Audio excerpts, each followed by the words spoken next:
History sheeter ने की history sheeter की हत्या, गला घोंटकर मारा, पहचान छुपाने के लिए शव को जलाया। गाजियाबाद के थाना निवाड़ी के जंगलों में 8 फरवरी को मिली अधजली लाश का खुलासा पुलिस ने कर दिया है। पुलिस के मुताबिक मृतक हिस्ट्री शीटर था। मृतक की हत्या दूसरे हिस्ट्री शीटर ने अपने 2 दोस्तों के साथ मिलकर की थी। पुलिस पूछताछ में सामने आया है कि मृतक ने हिस्ट्री शीटर बदमाश से 50,000 रूपए छीन लिए थे और मांगने पर मार पिटाई करता था। इसी को लेकर हिस्ट्री शीटर ने अपने दोस्तों के साथ मिलकर उसकी हत्या कर दी। वहीं डीसीपी ग्रामीण विवेक यादव ने बताया कि देखिए 8 फरवरी 2023 की सुबह पुलिस को थाना निवाड़ी पुलिस को सूचना प्राप्त हुई थी कि थाना निवाड़ी क्षेत्र में ही गन्ने के खेत में एक शव बरामद हुआ है जो अधजली अवस्था में है। तत्काल घटनास्थल पर पुलिस पहुंचती है, बॉडी को कब्जे में लेकर के और फिर उसकी शिनाख्त इत्यादि का प्रयास किया जाता है। अगले दिन जब आसपास के लोगों से जानकारी की जा रही थी तो जो मृतक जिसकी डेड बॉडी बरामद हुई थी उसके पिता द्वारा उसकी पहचान की गई। जो उसके कपड़े थे, जो उसके हाथ पे जो टैटू इत्यादि था और कुछ उसके जो फेस में पहचान की जा रही थी। तो 9 फरवरी को उनके पिता द्वारा ये तहरीर दी गई कि ये 6/7 की रात्रि में अपने दोस्त अमित और विनय इनके साथ सौंधा में एक शादी में गया हुआ था।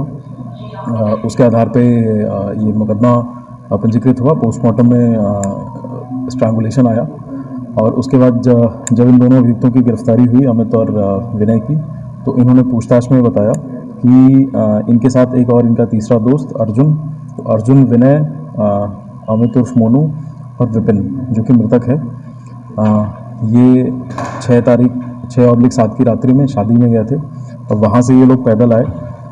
एक ट्यूबवेल पे आते हैं जहाँ पे विनय काम करता था। विनय की विपिन से पुरानी रंजिश थी। ये पहले पार्टनर्स इन क्राइम भी थे, जैसे कि विनय के ऊपर 6 मुकदमे और जो मृतक विपिन हैं इसके ऊपर 9 मुकदमे पहले से पंजीकृत हैं नकबजनी इत्यादि के। दोनों का थाने में 2020 में एचएस भी खुला हुआ है। तो घटना के कुछ दिन पहले विनय से मृतक विपिन ने 50,000 रुपये जबरदस्ती ले लिए थे। तो उसी रंजिश को मानते हुए जब ये लोग उस रात्रि में ट्यूबवेल पे गए तो इन चारों लोगों ने बैठकर शराब इत्यादि पिया और विनय और उसके बाकी साथियों ने मौके का फ़ायदा उठा करके इसकी गला दबाकर वहाँ पे हत्या कर दी। उसके बाद वहाँ से करीब 1.5 किलोमीटर दूर जहाँ पे ये शव बरामद हुआ था, वहाँ पे इसके शव को मोनू और अर्जुन यानी अमित उर्फ मोनू और अर्जुन बाइक से ला करके इन्होंने डंप कर दिया। उसके बाद इन्हें लगा कि इसकी शिनाख्त हो जाएगी और इससे ये जो है इसकी पहचान की जा सकती है। तो उसके बाद तीनों अर्जुन, अमित और विनय ये बाइक से आए और पेट्रोल निकाल करके इसकी बॉडी पर छिड़क करके आग लगा दिया, जिससे कि इन्होंने इन सारे साक्ष्यों को मिटाने की भी कोशिश की। जिस ट्यूबवेल पे इन्होंने साथ में बैठ के शराब पिया था वहाँ से 2 चीज़ें, कंबल और एक चादर गायब थी। कंबल जो है घटनास्थल के पास में ही मिला है और जिसमें ये शव को लेकर के आए थे, और एक चादर जिससे इसकी बॉडी लपेट करके जलाई थी और वो अधजली अवस्था में शव के पास से बरामद हुई थी। इन तीनों अभियुक्तों की गिरफ्तारी की जा चुकी है और इन्हें रिमांड हेतु प्रेषित किया जा रहा है।